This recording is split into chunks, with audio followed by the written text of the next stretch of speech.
물에 앉아 길들이기 법적 성찰의 기록. 나는 최근 미국의 대형 유통 매장인 베스 프로샤프에서 발생한 사건을 통해 언행의 중요성과 법적 책임의 무게를 다시금 절감하게 되었다. 그날 나는 평소와 다름없이 쇼핑을 마치고 계산대 앞에서 대기하던 중이었다. 줄이 조금 길었기에 여느 때처럼 담담히 차례를 기다리고 있었는데 불의의 충격이 내 발 뒤꿈치를 강하게 밀어붙였다.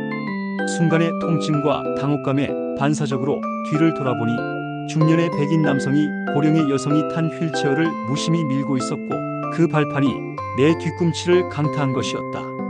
나는 그의 얼굴을 똑바로 응시하였다. 그러나 놀랍게도 그는 실례합니다 혹은 죄송합니다 라는 최소한의 사과 한마디조차 하지 않고 오히려 나를 노려보듯 눈을 맞추고 있었다. 바로 그 순간 나는 확신했다. 이와 같은 무례와 오만은 반드시 교정되어야 하며 사회적 규범을 무시한 행위는 법적 사회적 책임을 통해서라도 일깨워줄 필요가 있다고.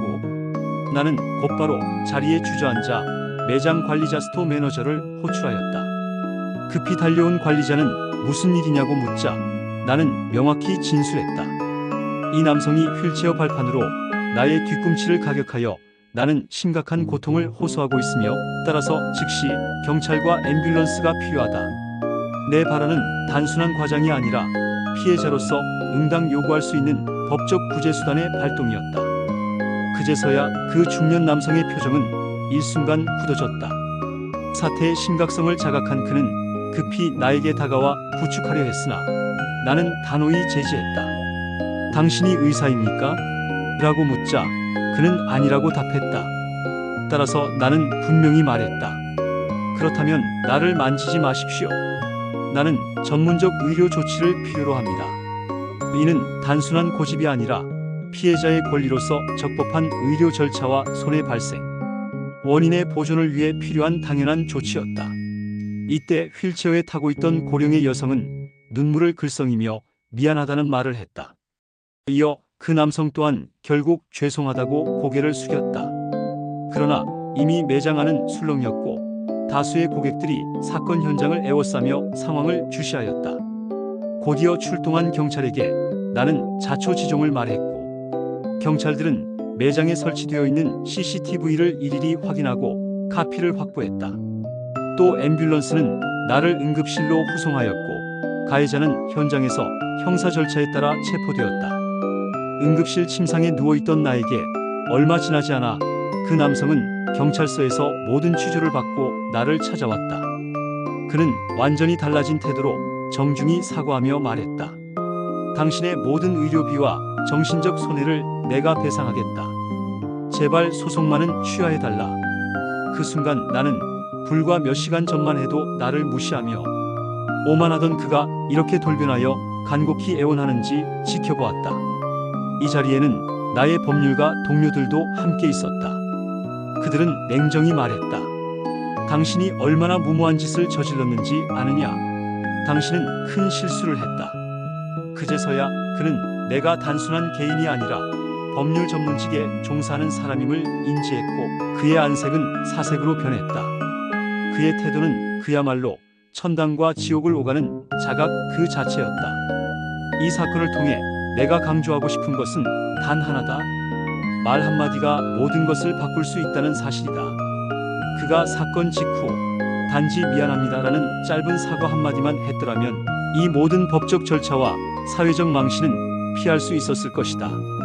그러나 그는 상대를 무시하고 기초적이고 기본적인 인간적 예의를 저버렸으며 결국 법의 심판대에까지 오르게 되었다.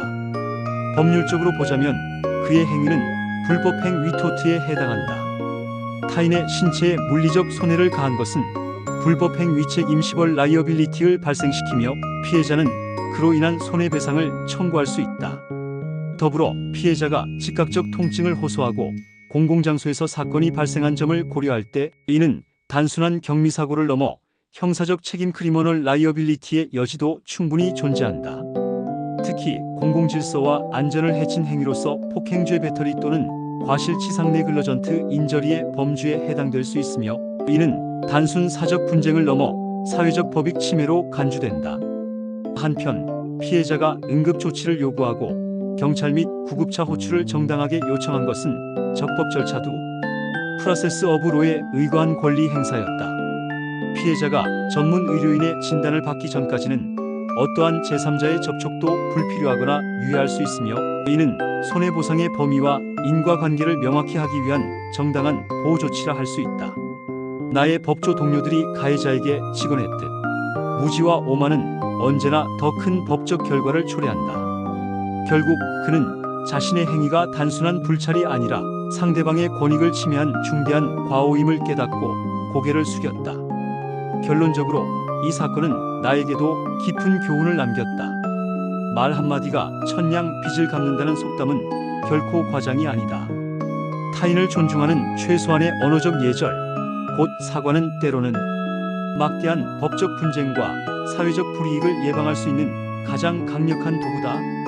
반대로 그 한마디를 아끼거나 무시하는 순간 개인은 돌이킬 수 없는 법적 책임과 사회적 망신을 감수해야 한다. 나는 이번 경험을 통해 확신한다. 법은 결코 멀리 있지 않다. 일상에서의 작은 무례와 방종조차도 법적 제재의 대상이 될 수 있으며 사회 구성원 모두가 이를 교훈 삼아야 한다. 결국 인간의 존엄성과 법적 책임은 언행의 무게 속에 깃들어 있으며 이를 망각하는 자는 반드시 그 대가를 치르게 된다는 사실을 인지하여야 한다.